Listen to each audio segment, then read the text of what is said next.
Hello children, welcome back again in Vidya Niketan and I am Sunita Srivastava. Children, today I am going to start your science book chapter 3 coal and petroleum और आज हम करेंगे इसके question answer को। तो सबसे पहले जो हमारा क्वेश्चन 1 है वो है what are the advantage of using CNG and LPG as fuels के रूप में CNG और LPG से हमें क्या लाभ है, क्या फ़ायदे हैं।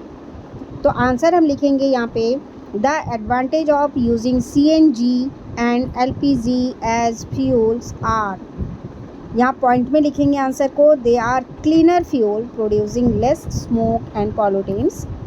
Next, they burn easily and have high calorific value. Next, they are less polluting and cause less harm to the environment. Next, they are easy to transport and store.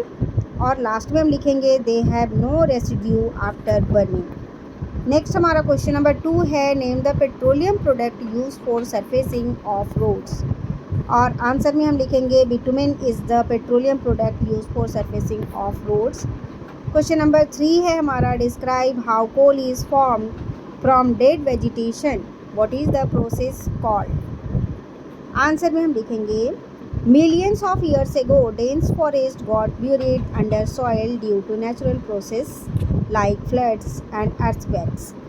Over time, due to high pressure and temperature inside the earth and in the absence of air, the buried vegetation was slowly converted into the coal. And this process of formation of coal from dead vegetation is called carbonization. तो इस question में 2 part थे और दोनों के answer यहाँ पे हो गए। अब चलिए हमारा क्वेश्चन नंबर 4 है और इसमें है हमारा fill in the blanks. Fossil fuels are coal, petroleum and natural gas लिखेंगे। Process of separating of different constituents of petroleum is called refining लिखेंगे हम यहाँ पे। आंसर इसका रिफाइनिंग होगा, नीचे आंसर लिखा हुआ भी है। Least polluting fuel for vehicle is CNG। Next हमारा क्वेश्चन नंबर 5 है tick true false against the following statement. पहला है हमारा fossil fuel can be made in the laboratory, false है ये। CNG is more polluting than petrol, false है। Coke is almost pure form of carbon, true है। Coal tar is a mixture of various substances, तो ये true है। Kerosene is not A fossil fuel, तो ये false है। नेक्स्ट आइए question number 6 है हमारा explain why fossil fuel are exhaustible natural resources. Answer हम लिखेंगे fossil fuels like coal, petroleum and natural gas take millions of years to form from the remains of dead plants and animal.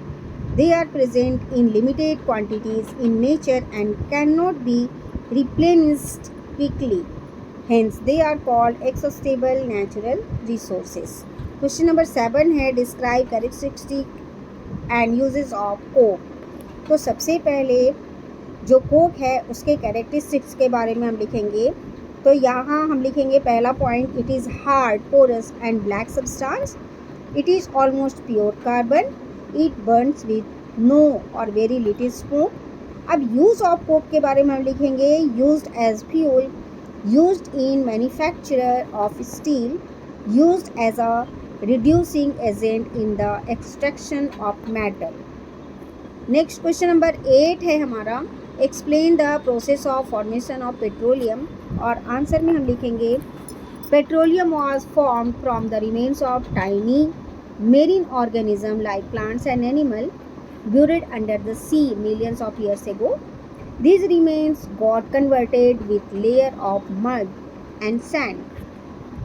Over time, due to high temperature and pressure and in the absence of air, these remains transformed into petroleum. Question number 9 है यहाँ the following table shows the total power shortage. Power shortage यहाँ पे दिया गया है in India, Bharat का power shortage यहाँ पे दिया गया है फ्रॉम 2004 टू 2010।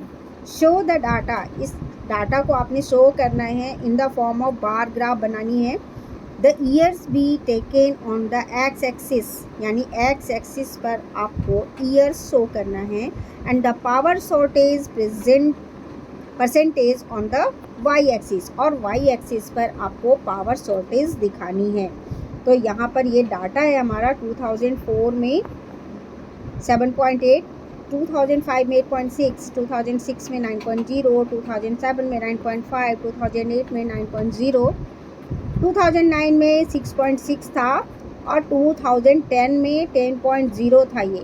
तो यहाँ पे देखिए ये आंसर जो है ये इस तरह के बार ग्राफ में आएगा और ये यहाँ पे मैंने शो किया हुआ है।